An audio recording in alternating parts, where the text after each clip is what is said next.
Vishwavani TV special ಅರ್ಪಿಸುವ ಜ್ಯೋತಿಷ್ಯ ಕಾರ್ಯಕ್ರಮಕ್ಕೆ ತಮ್ಮೆಲ್ಲರಿಗೂ ಆತ್ಮೀಯವಾದ ಸ್ವಾಗತ. ನಾನು ಸ್ವಾತಿ ಕೃಷ್ಣ. ದ್ವಾದಶ ರಾಶಿಗಳ ಮೇಲೆ ಚಂದ್ರಗ್ರಹ ಯಾವ ರೀತಿ ಪರಿಣಾಮವನ್ನು ಬೀರುತ್ತೆ, ಯಾವ ರಾಶಿಯವರಿಗೆ ಒಳಿತುಂಟಾಗುತ್ತೆ, ಯಾವ ರಾಶಿಯವರಿಗೆ ಕೆಡುಕುಂಟಾಗುತ್ತೆ ಅನ್ನೋದನ್ನು ಇವತ್ತಿನ ಸಂಚಿಕೆಯಲ್ಲಿ ತಿಳ್ಕೊಳ್ಳೋಣ. ಇದರ ಬಗ್ಗೆ ಮಾಹಿತಿ ನೀಡಲಿಕ್ಕೆ ಇವತ್ತು ನಮ್ಮ ಜೊತೆ ಇದ್ದಾರೆ ಭಾರತೀಯ ಜ್ಯೋತಿಷ್ಯ ವಿಜ್ಞಾನ ಸಂಶೋಧಕರಾಗಿರುವಂತಹ ಮಹಾಬಲಮೂರ್ತಿ ಕೂಡ್ಲಕೆರೆ ಅವರು. ಬನ್ನಿ, ಅವರಿಗೆ ಕಾರ್ಯಕ್ರಮಕ್ಕೆ ಸ್ವಾಗತಿಸ್ತಾ ಕಾರ್ಯಕ್ರಮವನ್ನು ಶುರು ಮಾಡೋಣ. ಸರ್ ನಮಸ್ತೆ, ಕಾರ್ಯಕ್ರಮಕ್ಕೆ ಸ್ವಾಗತ. ನಮಸ್ಕಾರ. ಈಗ ತುಲಾರಾಶಿಯವರಿಗೆ ಚಂದ್ರ ಬಂದ್ಬಿಟ್ಟು 10ನೇ ಮನೆಯ ಕೆಲಸದ ಯಜಮಾನ. ಸೊ ತುಲಾರಾಶಿಯವರಿಗೆ ಕೆಲಸ ಯಾವ ರೀತಿ ಸಿಗುತ್ತೆ, ಅಥವಾ ಕೆಲಸದ ಕ್ಷೇತ್ರದಲ್ಲಿ ತುಲಾರಾಶಿಯವರು ಯಾವ ರೀತಿ ಇರ್ತಾರೆ, ಚಂದ್ರ ಎಷ್ಟು ಅವರಿಗೆ ಅನುಕೂಲ ಮಾಡಿಕೊಡ್ತಾನೆ, ಅಥವಾ ಏನಾದರೂ ತೊಂದರೆ ಉಂಟಾಗುವಂಥ ಸಾಧ್ಯತೆ ಇರುತ್ತಾ, ಇದ್ರ ಬಗ್ಗೆ ಹೇಳೋದಾದರೆ? ಕೆಲಸದ ಮನೆ ಯಜಮಾನಾಗಿ ತುಲಾರಾಶಿಯವರಿಗೆ ಹೌದು, ಕರ್ಮಸ್ಥಾನದ ಯಜಮಾನ. ಅದೇ ನಾನು ಹಿಂದೆಲ್ಲವೂ ಹೇಳ್ತಾ ಇದ್ದೆ ನಿಮಗೆ. ಮೇಷರಾಶಿಯವರ ವಿಷಯ ಬಂದಾಗ 4ನೇ ಮನೆ ಯಜಮಾನಾಗಿ ಸ್ವಲ್ಪ ದುಷ್ಟತನವನ್ನು ತೋರಿಸ್ತಾನೆ. ಯಾಕೆಂದರೆ ಅವನಿಗೆ ಕೇಂದ್ರಾಧಿಪತ್ಯ ದೋಷ ಬರುತ್ತೆ. ಬಟ್ ಒಳ್ಳೆಯದನ್ನು ಮಾಡಬೇಕು ಅವನು. ಹಾಗೆ ಇವರಿಗೂ ಕೇಂದ್ರಾಧಿಪತ್ಯ ದೋಷ ಇರುತ್ತೆ. ಚಂದ್ರನಲ್ಲಿ ಒಂದು ಕೇಂದ್ರಾಧಿಪತ್ಯದ ಶುಭ ಗ್ರಹಗಳಿಗೆ ಅವರು ಆ ಜಾತಕದಲ್ಲಿ ಕೇಂದ್ರದ ಯಜಮಾನರುಗಳಾದಾಗ ಆ ಅಧಿಪತ್ಯದ ವಿಚಾರಕ್ಕೆ ದೋಷವಾಗಿ ಪರಿವರ್ತನೆ ಆಗುತ್ತೆ. ಹಾಗಾಗಿ ಅವರು ಶುಭ ಫಲಗಳನ್ನು ಕೊಡೋದು ಸ್ವಲ್ಪ ಕಷ್ಟ. ಆದರೆ ಶುಭ ಫಲಗಳನ್ನು ಕೊಡೋದು ಕಷ್ಟ ಅಂತ ಕೆಲವೊಂದು ಆ ಮಾರ್ಮಿಕವಾದಂತಹ ಒಂದು ಸನ್ನಿವೇಶ ನಿರ್ಮಾಣವಾಯಿತು ಅಂತಾದರೆ ಚಂದ್ರ ಬಹಳ ಸುಹಾಸಕರವಾಗಿ ಅದ್ಭುತವಾಗಿ ಗೆಲ್ಲಿಸುವಂಥ ಒಂದು ಅವಕಾಶ. ಮರ್ಲಿನ್ ಮನ್ರೋಗೆ ಅವಳು ಸಾಮಾನ್ಯವಾದಂತಹ ಒಂದು ಬಡ ಕುಟುಂಬದಿಂದ ಸಾಕಷ್ಟು ದಾರುಣತೆಯನ್ನು ಅನುಭವಿಸ್ಕೊಂಡು ಬಂದಂಥವಳು. ಆದರೆ ಅವಳು ಒಂದು ಟೈಮ್ನ ಆ ಟೈಮ್ ಕ್ಯಾಪ್ಸ್ಯೂಲ್ನಲ್ಲಿ ಪ್ರಶ್ನಾತೀತವಾದ ನಾಯಕಿಯಾಗಿ ನಿಲ್ತಾಳೆ. ಎಷ್ಟರ ಮಟ್ಟಿಗೆ ಅಂದರೆ ಆ ಸಂದರ್ಭದ ಒಂದು ಸೆನ್ಸೇಷನ್ ಆಗಿದ್ದಂಥ ಕೆನಡಿಯವರ ಜೊತೆಗೂ ಅವರನ್ನು ಅಂದರೆ ಬೇರೆ ಬೇರೆ ರೀತಿಯ ಟೀಕೆ ಟಿಪ್ಪಣಿಗಳಿರ್ತವೆ.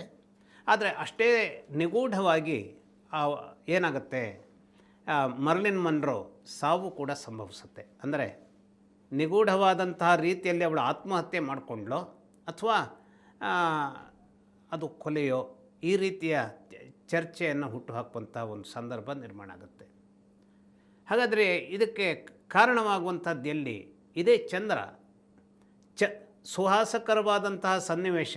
ಈಗ ನೋಡಿ, ಈಗ ಲೈಟ್ಸ್ ಇದೆ, ಕ್ಯಾಮ್ರಾ ಇದೆ, ಇದು ಎಲ್ಲರ ಎದುರಿಗೆ ನಾವು ಅಕಸ್ಮಾತ್ ಮಿಂಚಿದರೆ ಅದು ಬೇರೆ.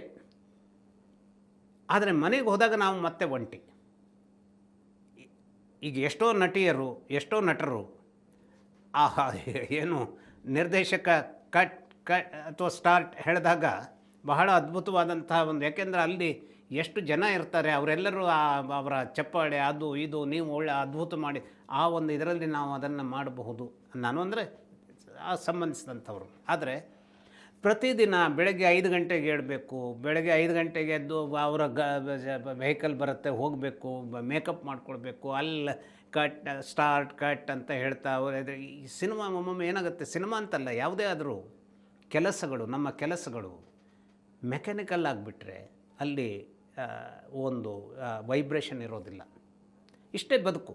ಏನು ಅಲ್ಲೆಲ್ಲೋ ಒಂದು ದೊಡ್ಡ ಸಿನಿಮಾ ರಿಲೀಸಿಂಗ್ ದಿನ ಏನೋ ಒಂದು ಜನರ ಕೇಕೆ, ಅಲ್ಲಿ ನಮ್ಮ ಕಟೌಟಿಗೆ ಒಂದು ಹಾಲನ್ನು ಹಾಕೋದು, ಮಾಲೆ ಹಾಕೋ, ಇಂಥದ್ದೆಲ್ಲ ಇರ್ಬೋದು.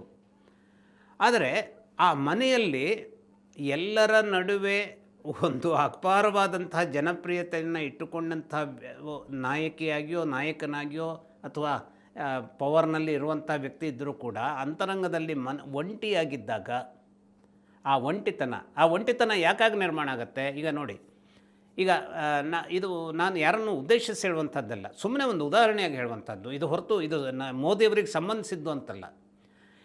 ಮೋದಿಯವರು ನೋಡಿ, ಅವರು ಯಾವ ಎಲೆಕ್ಷನ್, ಯಾವ ರಾಜ್ಯದ್ದಾಗಲಿ ಎಲೆಕ್ಷನ್ ಅವರು ಓಡಾಡಬೇಕು. ಈ ರಾಜ್ಯಗಳ ಎಲೆಕ್ಷನ್ ಮುಗೀತು ಅಂತಾದರೆ ಇನ್ನೊಂದು ರಾಜ್ಯಗಳ ಒಂದು ಸೆಟ್ ಆಫ್ ರಾಜ್ಯಗಳ ಎಲೆಕ್ಷನ್.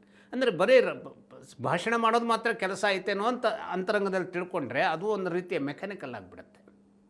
ಅಥವಾ ಒಬ್ಬ ಪ್ರಧಾನಿಯಾಗಿ ಅದ್ಭುತವಾದಂತಹ ವಿಚಾರಕ್ಕೆ ಇವರನ್ನು ಹೊಗಳುವಂಥವರಿದ್ದರೂ ಯಾವುದೋ ಒಂದು ವಿಚಾರ ಖಾರವಾದಂತಹ ಪ್ರತಿಕ್ರಿಯೆಯನ್ನು ಹೊಂದಿದಂಥದ್ದು ವಿರೋಧ ಪಕ್ಷದಿಂದ ಬಂದಾಗ ಆ ಚಡಪಡಿಸುವಿಕೆಯ ರೀತಿ ಹೇಗಿರುತ್ತೆ? ಯಾವ ಸ್ಥಳದಲ್ಲಿ ಯಾರೂ ಅರಿಯಲು ಸಾಧ್ಯವಾಗದೆ ಹೋದಂಥ ಪ್ರಧಾನಮಂತ್ರಿಯಾಗಿ ನಾನು ಕೂತಿದ್ದೇನೋ ಅದು ಸಂಭ್ರಮಕ್ಕೆ ಕಾರಣವಾಗುವಂಥ ವಿಚಾರ ಆಗಿರದೇನೆ ಒಬ್ಬನ ಖಾರವಾದಂತಹ ಟೀಕೆ ಬಹಳಷ್ಟು ರೀತಿಯ ತಲ್ಲಣಗಳನ್ನು ನನ್ನಲ್ಲಿ ನಿರ್ಮಾಣ ಮಾಡೋದಕ್ಕೆ ಸಾಧ್ಯತೆ ಇರುತ್ತೆ. ಹಾಗಾಗಿ ಸಕ್ಸಸ್ಫುಲ್ ಪರ್ಸನ್ ಅಂತ ಹೇಳುವಂಥವನು ಅವನ ಆ ಕರ್ಮಸ್ಥಾನದಲ್ಲಿ ಒಳ್ಳೆಯದನ್ನು ಚಂದ್ರ ಮಾಡಿಕೊಟ್ರೂ ಕೂಡ ವಿಶಿಷ್ಟವಾದ ಸನ್ನಿವೇಶದಲ್ಲಿ ಇನ್ನಿಲ್ಲದ ರೀತಿಯ ಖಾರವಾದ ಪ್ರತಿಕ್ರಿಯೆಗಳನ್ನು ಕೊಡ್ತಾ ಉರಿಯುವ ಕೆಂಡಗಳನ್ನೇ ಅವನ ಆ ವ್ಯಕ್ತಿಯ ಮೇಲೆ ಚೆಲ್ಲಬಹುದಾದಂತಹ ಸಂಪೂರ್ಣವಾದ ದುಷ್ಟತನಗಳನ್ನು ಕೂಡ ಇದೇ ಚಂದ್ರ ನಿರ್ಮಾಣ ಮಾಡ್ತಾನೆ.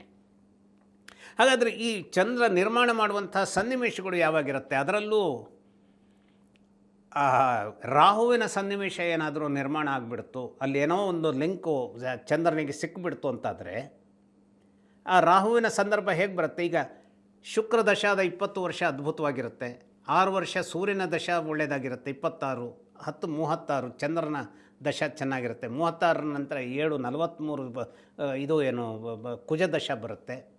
43 ವರ್ಷ 21ರಿಂದ 43 ವರ್ಷ ಅಂತಂದರೆ 21ನೇ ವಯಸ್ಸಿಗೆ ಸಿಕ್ಬಿಡ್ತು, ಒಂದು ಒಳ್ಳೆಯ ಟೈಮ್ ಅಂತ ತಿಳ್ಕೊಡಿ. 43 ಪ್ಲಸ್ ಇದು 54ಕ್ಕೆ ಬಂದಂತಹ ರಾಹು ನಂತರದ 18 ವರ್ಷ ದಾರುಣ, ಅಂದರೆ ಯಾವ ರೀತಿಯ ಯಶಸ್ಸನ್ನು ಕಂಡಂತಹ ವ್ಯಕ್ತಿ ಒಂದೇ ಸಲಕ್ಕೆ 18 ವರ್ಷ ಯಾವ ವಿಚಾರದಲ್ಲಿಯೂ ಕೂಡ ಗೆಲ್ಲಲಿಕ್ಕೆ ಸಾಧ್ಯವಾಗದೆ ಹೋದಂತಹ ಒಂದು ಸ್ಥಿತಿಯನ್ನು ನಿರ್ಮಾಣ ಮಾಡಿಕೊಡಬಹುದಾದಂಥ ಸಾಧ್ಯತೆಯನ್ನು ರಾಹುವಿನ ಮೂಲಕ ಇದೇ ಚಂದ್ರ ಮಾಡಿಸ್ತಾನೆ, ಅಥವಾ ಚಂದ್ರನ ಮೂಲಕವಾಗಿ ರಾಹು ಅದಕ್ಕೆ ಪ್ರೇರಣೆ ಆಗ್ತಾನೆ. ಅಂದರೆ ಇಲ್ಲಿ ಚಂದ್ರ ಮಾಡಿದನೋ ರಾಹು ಮಾಡಿದನೋ ಅನ್ನುವಂಥದ್ದು ಒಂದು ತರ್ಕದ ವಿಚಾರ ಹೌದಾದರೂ ಕೂಡ ತನಗೆ ಬೇಕಾದಂಥ ಕೆಟ್ಟದ್ದನ್ನು ಮಾಡೋದಕ್ಕೆ ರಾಹು ಚಂದ್ರನನ್ನು ಉಪಯೋಗಿಸ್ಕೊಳ್ತಾನೆ. ಆ ಕೆಟ್ಟದ್ದಕ್ಕೆ ಬೇಕಾದಂಥ ಸಲಕರಣೆಗಳನ್ನು ರಾಹುವಿನ ಮೂಲಕವಾಗಿ ಚಂದ್ರ ಪಡಿತಾನೆ. ಅಂದರೆ ಹಾಗಾಗಿ ಈ ಚಂದ್ರ ಎಲ್ಲ ಸಂದರ್ಭದಲ್ಲಿಯೂ ಒಳಿತನ್ನು ನಿರ್ಮಾಣ ಮಾಡ್ತಾನೆ ಕೆಲಸದ ಸ್ಥಳದಲ್ಲಿ. ಕೆಲಸ ನನಗೀಗ ಅದ್ಭುತವಾದಂಥ ನಾನು ಯಾವುದೋ ಒಂದು ಕಂಪನಿಯ ದೊಡ್ಡ ಒಂದು CEO ಪೋಸ್ಟ್ನಲ್ಲಿ ಇರ್ತೇನೆ ನಾನು.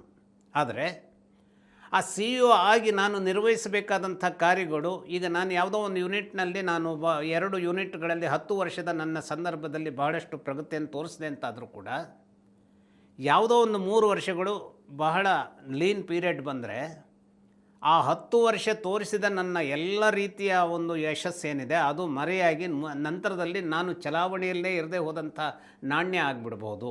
ಅದನ್ನು ವಿಶೇಷವಾಗಿ ಈ ತುಲಾರಾಶಿಯವರಿಗೆ ಚಂದ್ರ ಮಾಡಿಕೊಡುವಂಥ ಒಂದು ಸಂದರ್ಭ ಇರುತ್ತೆ. ಹಾಗಾಗಿ ಚಂದ್ರನ ದಶ ಕೆಟ್ಟದ್ದಾಗಿ ಈ ಒಂದು ತುಲಾರಾಶಿಯವರಿಗೆ ಬಂದುಬಿಡ್ತು ಅಂತಾದರೆ 10 ವರ್ಷ ಅವರ ಕೆಲಸದಲ್ಲಿ ಯಾವ ರೀತಿಯ ಚೈತನ್ಯವನ್ನು ತೋರಿಸಲಿಕ್ಕೆ ಸಾಧ್ಯವಾಗದೆ ಹೋದಂಥ ಒಂದು ದರಿದ್ರ ಸ್ಥಿತಿ ಒದಗಬಹುದು. ಚಂದ್ರ ಒಂದೊಮ್ಮೆ ಒಳ್ಳೆಯದಿದ್ದರೂ ಕೂಡ ಅದೇ ಸಂದರ್ಭದಲ್ಲಿ ಗೋಚರದಲ್ಲಿ ಬರುವಂಥ ಒಂದು ಶನಿ ಕಾಟ ಏನಿದೆ, ಈಗ 7 ವರ್ಷದ ಮಂಗಳನ ದಶ ಚೆನ್ನಾಗೇ ಇರುತ್ತೆ ಅಂತ ಇಟ್ಕೊಳ್ಳೋಣ. ಒಂದು ಶಶಿಮಂಗಳ ಯೋಗ ಇರುವಂತಹ ಚಂದ್ರ ಒಳ್ಳೆಯದನ್ನೇ ಕೊಡಬೇಕಾದಂತಹದ್ದು ನಿಯಮ ಹೌದಾದರೂ ಕೂಡ ಆ 7 ವರ್ಷಗಳ ಅವಧಿಯಲ್ಲಿ ಅಕಸ್ಮಾತ್ತಾಗಿ ಶನಿಕಾಟದ ದಿನಗಳು ಬಂದುಬಿಟ್ಟವು ಅಂತಾದರೆ ಈ ಒಳ್ಳೆಯ ದಿನಗಳನ್ನು ಕೊಡಬೇಕಾದಂತಹ 7 ವರ್ಷಗಳ ಆ ಒಂದು ಶಶಿಮಂಗಳ ಯೋಗದ ಪೀರಿಯಡ್ಡಿಗೆ ಈ ಶನಿಕಾಟ ಅನ್ನುವಂಥ 7.5 ವರ್ಷದ 7.5 ಕಪ್ಪು ನೆರಳನ್ನು ನಿರ್ಮಾಣ ಮಾಡ್ಬೋದು. ಈ ಕಪ್ಪು ನೆರಳಿನ ನಿರ್ಮಾಣದಿಂದಾಗಿ 7 ವರ್ಷಗಳ ಅದ್ಭುತವಾದಂತಹ ರಾಜಯೋಗ ಈ ನೆರಳಿನ ಕಾರಣಕ್ಕಾಗಿ ಏನೂ ಇಲ್ಲದೆ ಕೇವಲ ಭಸ್ಮವಾಗಿ ಇರುವಂಥ ಒಂದು ಸನ್ನಿವೇಶ ನಿರ್ಮಾಣ ಆಗಿಬಿಡ್ಬೋದು. ಅಂದರೆ ಈ ಚಂದ್ರನಿಗೆ ಯಾವ ಸಂದರ್ಭ ಈಗ ನಡೀತಾ ಇದೆ, ಅವನು ಎಷ್ಟು ಸುಹಾಸಕರವಾಗಿ, ಅಂದರೆ ಇವತ್ತು ಬೌಲರ್ ಎಸೆದಂಥದ್ದನ್ನು ಹೌ ಬೆಸ್ಟ್ ಬ್ಯಾಟ್ಸ್ಮನ್ ಬೌಂಡರಿಗೆ ತಳ್ಳಬಲ್ಲ. ಟೆಸ್ಟ್ನ ಸಂದರ್ಭದಲ್ಲಿ ಅವನ ಮೇಲೆ ಒಂದು ಇರೋದಿಲ್ಲ ಅಂತಲ್ಲ, ಒಂದು ಪ್ರೆಷರ್ ಇರಲ್ಲ. ಅವನ ವಿಮ್ಸ್ ಆ್ಯಂಡ್ ಫ್ಯಾನ್ಸಿ ನೋಡಿ ಅವನು ಆ ಶಾರ್ಟ್ಸ್ಗಳನ್ನು ಆಯ್ಕೆ ಮಾಡ್ಕೊಳ್ಬೋದು ಟೆಸ್ಟ್ನಲ್ಲಿ. ಈ 2020 ಪ್ರತಿ ಬಾಲ್ ಕೂಡ ಅವನು ಏನು ಮಾಡಬೇಕು, ಅವನು ಹಿಟ್ ಮಾಡ್ತಾನೆ ಅನ್ನೋದ್ರ ಬಗ್ಗೆ ಜನ ನಿರೀಕ್ಷೆ ಮಾಡ್ತಿರ್ತಾರೆ, ಅವನ ಟೀಮ್ ನಿರೀಕ್ಷೆ ಮಾಡ್ತಿರುತ್ತೆ. ಆದರೆ ಆ ಎಲ್ಲ ಹಿಟ್ಟಿಂಗ್ ಈ ಒಂದು ಮ್ಯಾಚ್ನಲ್ಲಿ ನಾನು ಮಾಡಿದೆ, ಏನೋ ಒಂದು 50 ರನ್ ಗಳಿಸಿದೆ ಅಂತಂದರೆ ಮುಂದಿನ ಮ್ಯಾಚ್ನಲ್ಲಿ 5 ರನ್ ಗಳಿಸೋದು ಭಾಳ ಕಷ್ಟವಾಗ್ಬೋದು. ಈ ರೀತಿಯ ಅನಿಶ್ಚಿತ ಬಿಂದುಗಳನ್ನು ಕೆಲಸದ ಸ್ಥಳದಲ್ಲಿ, ಅದು ಮೈದಾನದಲ್ಲಿದ್ದಿರಬಹುದು ಕ್ರಿಕೆಟಿಯರ್ನಿಗೆ, ಒಂದು ಬ್ಯಾಂಕ್ನಲ್ಲಿ ಇನ್ನೊಬ್ಬನಿಗೆ ಯಾರಿಗೂ ಅದು ತೊಂದರೆ ಆಗುತ್ತೆ, ಇನ್ನೊಂದು ಯಾವುದೋ ಒಂದು ಸಂಸ್ಥೆಯಲ್ಲಿ ಒಂದು TV ಯೂನಿಟ್ನಲ್ಲಿ ಇನ್ನೊಬ್ಬರಿಗೆ ಯಾರಿಗೋ ತೊಂದರೆ ಆಗ್ಬೋದು, ಅಥವಾ ಒಂದು ರಾಜಕೀಯದ ವ್ಯವಸ್ಥೆಯಲ್ಲಿ ಇನ್ಯಾರಿಗೋ ಒಂದು ತೊಂದರೆ ಆಗ್ಬೋದು. ಹಾಗಾಗಿ ಈ ಚಂದ್ರನಿಗೆ ಬೇಕಾದಂತಹ ಒಂದು ಅದ್ಭುತವಾದಂತಹ ವಿಚಾರಗಳು ಇರದೇ ಹೋದರೆ ಈ ಒಂದು ತುಲಾರಾಶಿಯವರು ಎಷ್ಟೇ ಪ್ರತಿಭಾವಂತರಾದರೂ ಕೂಡ ಕೆಲಸದಲ್ಲಿ ಹಿನ್ನಡೆಯನ್ನು ಅನುಭವಿಸ್ತಾರೆ.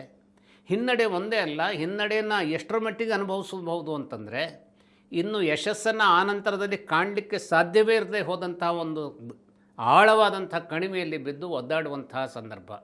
43ನೇ ವಯಸ್ಸಿನವರೆಗೆ ನಾನು ಸಕ್ಸಸ್ಸನ್ನು ಕಂಡೆ, ಅದ್ಭುತವಾದದ್ದು ಹೇಳಿದ್ದಿದ್ದಿರಬಹುದು.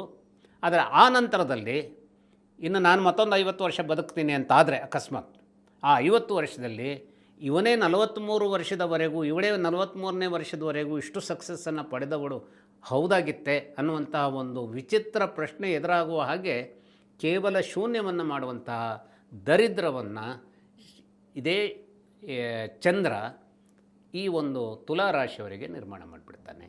ದ್ವಾದಶ ರಾಶಿಗಳ ಮೇಲೆ ಚಂದ್ರ ಯಾವ ರೀತಿ ಪರಿಣಾಮ ಬೀರ್ತಾನೆ ಅಂತ ಹೇಳೋದನ್ನು ತಿಳ್ಕೊಂಡ್ವಿ.